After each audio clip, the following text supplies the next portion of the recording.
بسم اللہ الرحمن الرحیم۔ السلام علیکم ناظرین، 18 ورلڈ کے پلیٹ فارم سے خوش آمدید۔ قسط کے آغاز میں سلطان حضرت کو دکھایا جاتا ہے۔ وہ فرماتے ہیں کہ میسنز میں آخری وصیت کا نظام اگلے وارڈن کے عظیم ماسٹر کے اعلان کے بارے میں ہے۔ جب ہم نے مراد آفندی کو چراگن میں بند کیا تو ہم نے اس کا تعلق کاٹ دیا۔ اس دن کے بعد نہ تو مراد آفندی نئے وارڈن کی نشاندہی کر سکے اور نہ ہی میسن ان سے 7واں ممبر قائم کر سکے۔ اب مراد آفندی کا انتقال ہو گیا ہے۔ انہوں نے اپنی آخری وصیت کے ساتھ کسی کو اپنی جگہ چھوڑا ہوگا۔ یہ وصیت اس کے میسن بھائی کی طرف اشارہ کرتی ہے جسے وہ اپنے منصب کے لیے چھوڑ گیا تھا، لیکن ہم اس کو کیسے حل کریں گے؟ تحسین پاشا کہتے ہیں کہ مراد آفندی کی آخری وصیت صرف ہمیں نہیں بھیجی گئی تھی، اسے بہت ساری جگہوں پر بھیجا گیا تھا، یہاں تک کہ اخبارات تک بھی شائع ہوئی ہے۔ اگر ہم یہ نہیں ڈھونڈ سکے کہ وہ کون ہے جس کی نشاندہی کی گئی، تب میسن عظیم حال کے قیام کی طاقت تک پہنچیں گے۔ سلطان فرماتے ہیں تو اس کے لیے اسماعیل حق کی بے موسیقی ترتیب دیں گے، پھر اسماعیل حق کی دھن بجانے لگتے ہیں۔ دوسری طرف عبدالقادر اپنی والدہ بیدار سلطان کے پاس آتے ہیں۔ وہ پوچھتے ہیں کہ آپ نے زلفت کالفہ کو کمرے میں کیوں قید کروا دیا؟ بیدار کہتی ہیں بیٹے یہ ضروری تھا کیونکہ وہ میرے تکیے پر کچھ ٹپکا رہی تھی۔ جب میں نے اس سے پوچھا کہ وہ کیا چیز ہے تو اس نے مجھے بتایا یہ لیوانڈر کا عرق ہے۔ میں نے بوتل کو معائنے کے لیے بھیجا ہے، جب تک نتیجہ نہ آ جائے زلفت کمرے میں قید رہے گی۔ عبدالقادر کہتے ہیں زلفت کالفہ دنیا میں آپ کی سب سے زیادہ وفادار ملازمہ ہے، آپ اس پر کیسے شک کر سکتی ہیں؟ بیدار کہتے کہ اس کے برعکس ریاست کو زندہ رہنے اور زندہ رکھنے کے لیے میں یہ کام کر رہی ہوں۔ میں نے آپ سے کہا تھا کہ میں ہر ایک کے خلاف اتنی سختی برتوں گی کہ کوئی بھی مشتبہ شخص نہ ہوگا۔ عبدالقادر کہتے ہیں کہ اس میں مازید بھی شامل ہے نا؟ بیدار کہتے ہاں اسے بھی شامل کر رکھا ہے، میں سب پر نظر رکھوں گی۔ پھر عبدالقادر کہتے ہیں کہ مازید میری ہونے والی بیوی ہے، وہ بھی کچھ مہینے پہلے آپ کی بیٹی تھی۔ بیدار کہتے ہیں لیکن وہ دو غداروں کے ساتھ ایک ہی کمرے میں رہی ہے، وہ اس کی دوست تھی، اس کی سوچ بدل گئی ہوگی۔ عبدالقادر کہتے ہیں کیا آپ کو لگتا ہے کہ میں ایسا کچھ نہیں سمجھتا ہوں؟ بیدار کہتے ہیں آہ میرے بیٹے، میں نے بھی سوچا کہ آپ میری طرح سوچ رہے ہوں گے، لیکن جن کو میں اپنی بیٹی سمجھتی تھی انہوں نے میری پیٹھ پر وار کیا۔ مجھے کسی پر اعتماد نہیں ہے، مازید بھی ان میں شامل ہے۔ عبدالقادر کہتے ہیں مازید آپ کے جذبات سے واقف ہے، وہ اس محل سے جانا چاہتی ہے۔ بیدار کہتی ہے میری نیک خواہشات اس کے ساتھ ہیں بیٹا۔ بیدار کہتی ہیں کہ ہماری ریاست کے لیے، عالی جا کے لیے کیوں نہیں سمجھتے آپ لوگ؟ یہ سب میں صرف اپنے سلطان کے لیے کر رہی ہوں۔ آپ سے میں قسم کھاتی ہوں کہ جو ہمارے سلطان اور ریاست کے ساتھ غداری کرے گا، جو بغاوت کرے گا، جو امن کو توڑتا ہے، میں اس پر کوئی رحم نہیں کروں گی۔ آپ دونوں بھی اس میں شامل ہیں۔ دوسری طرف سلطان حضرت دھن سے نتیجہ اخذ کرنے کی کوشش کر رہے ہوتے ہیں، پھر اتنے میں تحسین پاشا وہاں آ جاتے ہیں۔ وہ کہتے ہیں کہ سلطان آپ گھنٹوں سے سن رہے ہیں، کیا آپ تھکے نہیں ہیں؟ سلطان فرماتے ہیں اگر ہم اس کو حل نہیں کر سکے تو پاشا آپ اندازہ بھی نہیں کر سکتے کہ ہم کس قسم کی مزاحمت میں پڑ سکتے ہیں۔ حالات بہت خراب ہیں، کوئی بھی نہیں جانتا کہ وہ کون ہے اور ان کی اصل طاقت کیا ہے۔ وہ اپنے آپ کو کسی کو بھی نہیں دکھاتے ہیں، وہ ایک رفاہی تنظیم ہونے کا دعویٰ کرتے ہیں، لیکن وہ صرف اپنی مدد آپ کرتے ہیں۔ اسماعیل حقی کہتے ہیں سلطان اس دھن میں کوئی غلطی نہیں ہے، اس میں کوئی عنصر موجود نہیں ہے جس پہ شک کیا جا سکے۔ سلطان فرماتے ہیں میرا بھائی ایک اچھا موسیقار تھا، اس طرح کا ہونا عام بات ہے، تاہم یہ ایک آخری وصیت ہے، ایک وارڈن کا پیغام بھی ہوگا اس میں۔ تحسین کہتے ہیں سلطان وہ اسے چھاپا خانہ سے لائے ہیں، اس نے میری توجہ حاصل کی، اس کو پایا تخت میں تقسیم کیا گیا تھا، سلطان وہ اخبار خود دیکھتے ہیں۔ تحسین مزید بتاتے ہیں کہ ان کا کہنا ہے کہ مراد آفندی کی ترتیب دی ہوئی دھن 4 بجے اوپیرا ہاؤس میں سنائی جائے گی، اس کا اعلان موسیقی سکھانے والے استاد نے کیا ہے۔ سلطان فرماتے ہیں تو اوپیرا ہاؤس میں آخری وصیت کے ذریعے اپنے ہدف کا اعلان کیا جائے گا۔ तहसीन कहते हैं सुल्तान मुअज्जम आप क्या हुक्म फरमाते हैं। सुल्तान फरमाते हैं ओपेरा में पैगाम भेजें, उनसे कहिए कि मुराद आफंदी की याद में महल में ये मौसीकी सुनाई जाएगी। तहसीन कहते हैं ताकि हम आखिरी वसीयत के जरिए इनके निजात दहिंदा वार्डन को पकड़ सकें। सुल्तान फरमाते हैं बिल्कुल ठीक, उन्हें ये कंपोजिशन सुननी होगी। मेहमानों में मैसन भी होंगे। मंजर पलटता है। इसके बाद यल्दीज महल में सुल्तान मुराद की बनाई गई धुन बजाई जा रही होती है। तमाम पाशा महल से इस धुन को सुन रहे होते हैं, जबकि सुल्तान हजरत छोटी दूरबीन से आने वाले मेहमानों पर नजर रखे होते हैं ताकि वो पहचान सकें कि अगला वार्डन मेसन कौन होगा। सुल्तान सोचते हैं कि यहाँ पर कम से कम 200 अफराद मौजूद हैं। मुझे हैरत है कि क्या ये वही है जो अपने घुटनों पर हाथ मार रहा है या जो कि टोपी को मुसलसल ठीक कर रहा है। ये कोई भी हो सकता है। वहाँ बहुत से मेसन हो सकते हैं। मेसन ये भी जानेंगे कि यहाँ वार्डन कौन है। बहुत से मास्टर उम्मीदवार हो सकते हैं जो अजीम मास्टर बन सकते हैं। फिर सुल्तान हजरत फरमाते हैं कि इस्माइल हकी बे क्या लहजा बदला। इस्माइल हकी कहते हैं कि जी सुल्तान, दूसरे टुकड़े के दूसरे हिस्से के भाव को बदल दिया गया है सुल्तान। इस पर सुल्तान हजरत फिर से दूरबीन से लोगों को गौर से देखते हैं। फिर वहाँ पर एक नौजवान आकर हैट वाले आदमी को कहता है पाशा ने हुक्म दिया है, अपनी जगह जाओ और नौकरी करो। आप जो भी करेंगे पाशा ने आपको ये करने का हुक्म दिया है। फिर सफेद हैट वाला आदमी आगे बढ़ जाता है। सुल्तान हजरत इसे देख लेते हैं। फिर सुल्तान फरमाते हैं अहमद पाशा, इस्माइल पाशा और सलीम पाशा के अलावा बाकी लोग रुखसत हो सकते हैं। तहसीन पाशा कहते हैं जो हुक्म सुल्तान आपका। फिर बाकी पाशा वहाँ से चले जाते हैं। सुल्तान हजरत वापस अपनी मसनद पर जा बैठते हैं और फरमाते हैं नीचे बहुत से लोग हैं जो नीचे आकर अजीम आका की निशानी हासिल कर रहे हैं। पियानो बजाने वाले ने लहजा बदला और इशारा दिया और मैंने पैगाम हल किया है। तहसीन पाशा कहते हैं सुल्तान क्या पैगाम है। सुल्तान फरमाते हैं नंबर 21 आपको इजलास के लिए मुंतखब किया गया था। ये मुलाकात सलानीक में होगी। आपको सलानीक में इस जगह के लिए निशानात मिलेंगे। ये पैगाम धुन में मौजूद है। नंबर 21 खुद जानता है एक ऐसा शख्स जिसको मैंने देखा और इस पे शुबा किया। इसके सर पर सफेद टोपी और पंख रखे हुए हैं। दूसरी सफ में 5वीं नशिस्त पर ये शख्स मौजूद है। इसने पैगाम को भी मेरे साथ हल किया। आप तीनों इसके पीछे सलानीक में जलसा गाह जाएंगे। जब इजलास होगा तो आप छापा मारेंगे। हम इन सब को पकड़ लेंगे। फिर भी मोहतात रहें, इसे समझने दें क्योंकि ये मामला हमारे मुस्तकबिल के लिए बहुत अहम है। मुझे आप सब पर मुकम्मल एतमाद है। अल्लाह ताला आपकी हिफाजत करे पाशाओ। फिर अहमद जलालुद्दीन, जुल्फो इस्माइल पाशा और सलीम पाशा सुल्तान के दिए गए काम की जानिब निकल पड़ते हैं। फिर सुल्तान तहसीन पाशा को बताते हैं आप पियानो बजाने वाले के पास जाएंगे और इसे पूछेंगे कि इसने लहजा क्यों बदला। इसके बाद सिर केसरी गरी दिखाया जाता है। सलीम पाशा और जुल्फो इस्माइल पाशा एक जगह पर आमने सामने आ जाते हैं। सलीम पाशा कहते हैं कि अब ये आदमी कहाँ है। जुल्फो इस्माइल कहते हैं कि इसने टिकट नंबर 13 खरीदा है। चले तैयार हो पाशा, वो वैसे भी यहाँ आ जाएगा। सलीम पाशा कहते हैं कि अहमद पाशा वैसे भी 12वें नंबर पर मौजूद हैं। रास्ते में इस आईने से इस आदमी पर नजर रखेंगे। ये लोग ट्रेन के डब्बे में सफर कर रहे होते हैं। इसके बाद अहमद जलालुद्दीन पाशा को दिखाया जाता है। वो डब्बे में तन्हा मौजूद होते हैं। फिर वहाँ पर उनके ही डब्बे में वही शख्स पहुँच जाता है। अहमद जलालुद्दीन उससे पूछते हैं कि आफंदी आप क्या चाहते हैं। वो आदमी कहता है कि मैं तो अपने डब्बे में आया हूँ। अहमद जलालुद्दीन कहते हैं लेकिन ये मेरा डब्बा है। वो आदमी कहता है कि ये 13वां नंबर होना चाहिए। वो टिकट अहमद जलालुद्दीन को दिखा देता है।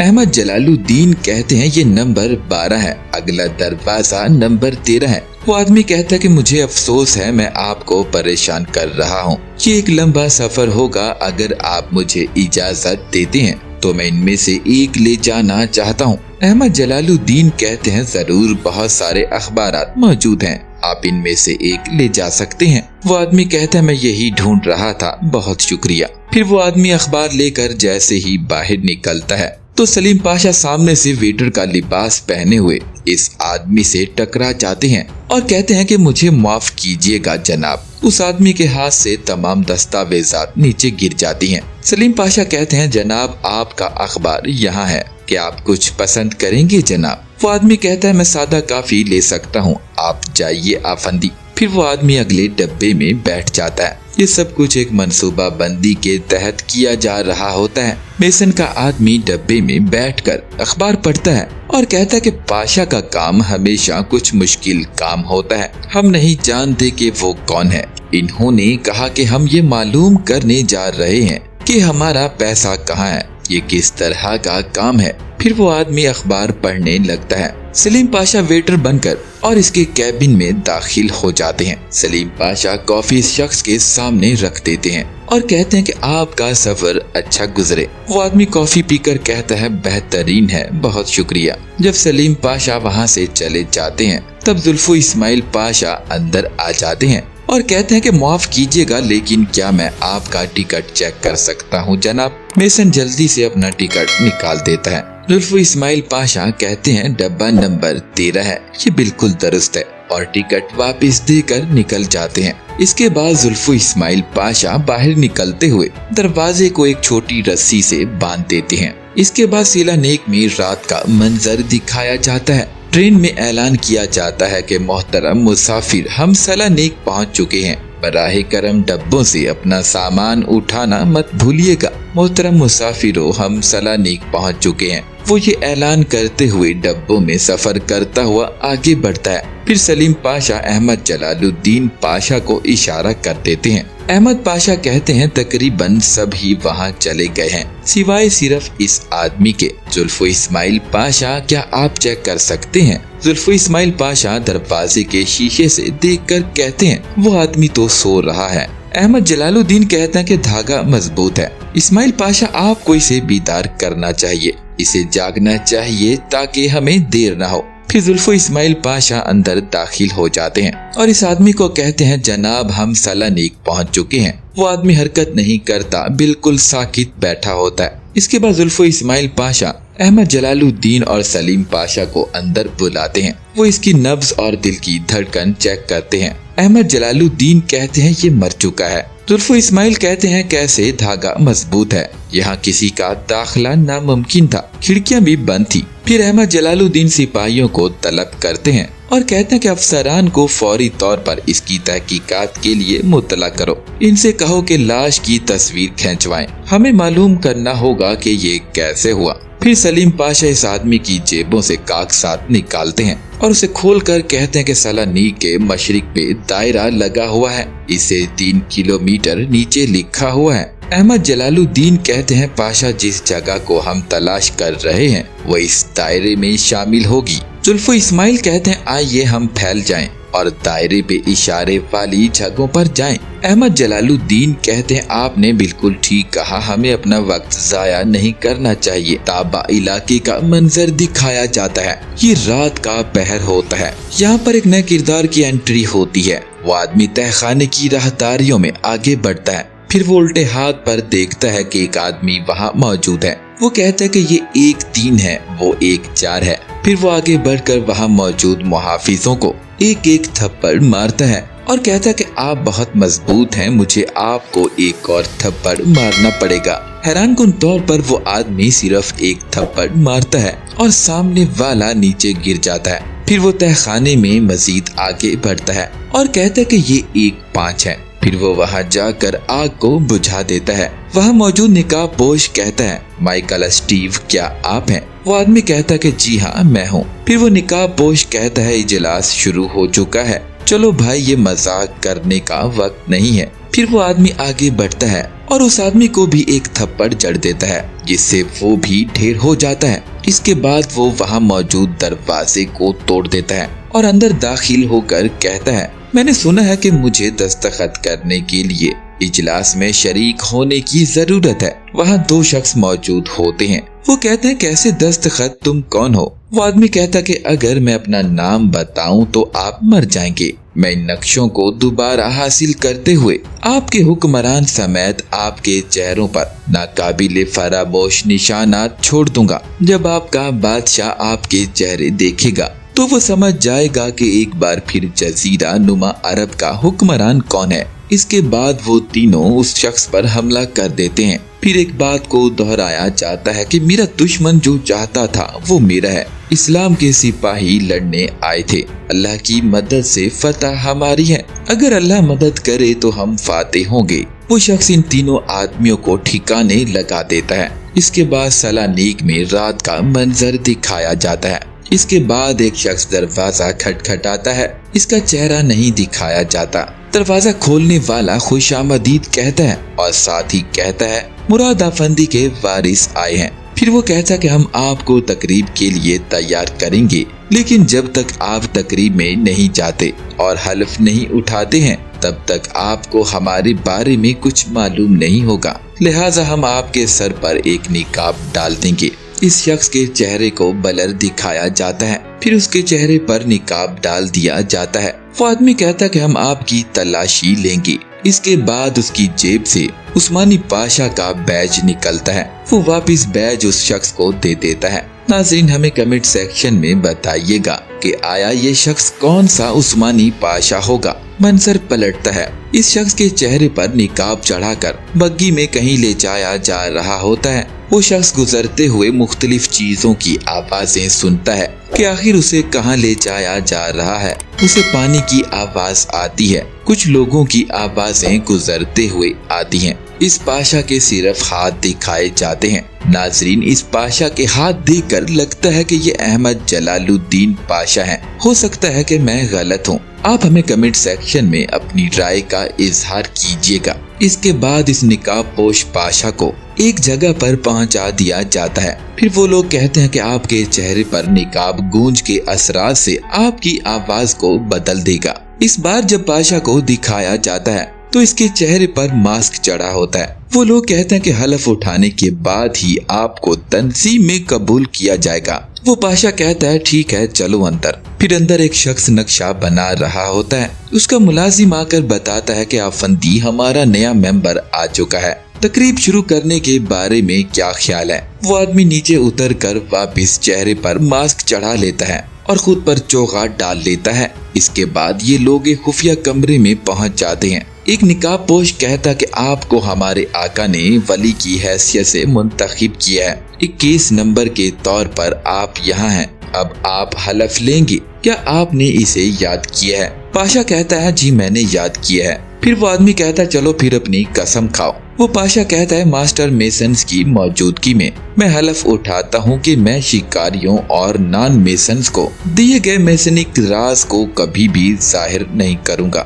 میں اپنے میسن بھائیوں کے مفادات کو سب سے بڑھ کر رکھوں گا۔ میں سپریم کونسل کے دیے ہوئے احکامات پر عمل کروں گا۔ میں اس کام کی پابندی کروں گا جو میرے میسن بھائیوں سے آئے ہوں گے۔ میں ماسٹر میسن کے اعزاز کو اپنی عزت سمجھوں گا۔ میں ان مقدس عقائد کی قسم کھاتا ہوں جن پر میں یقین کرتا ہوں۔ حلف پورا ہونے کے بعد دوسرا نقاب پوش کہتا ہے ہمارا اجلاس شروع ہو چکا ہے، اپنی نشست سنبھال لو۔ پھر وہ پاشا اپنی نشست پر پہنچ جاتا ہے۔ اس کے بعد کہا جاتا ہے کہ اپنے ہاتھوں پر نشان چھوڑ دو، آپ ان نشانات سے پاک ہو جائیں گے۔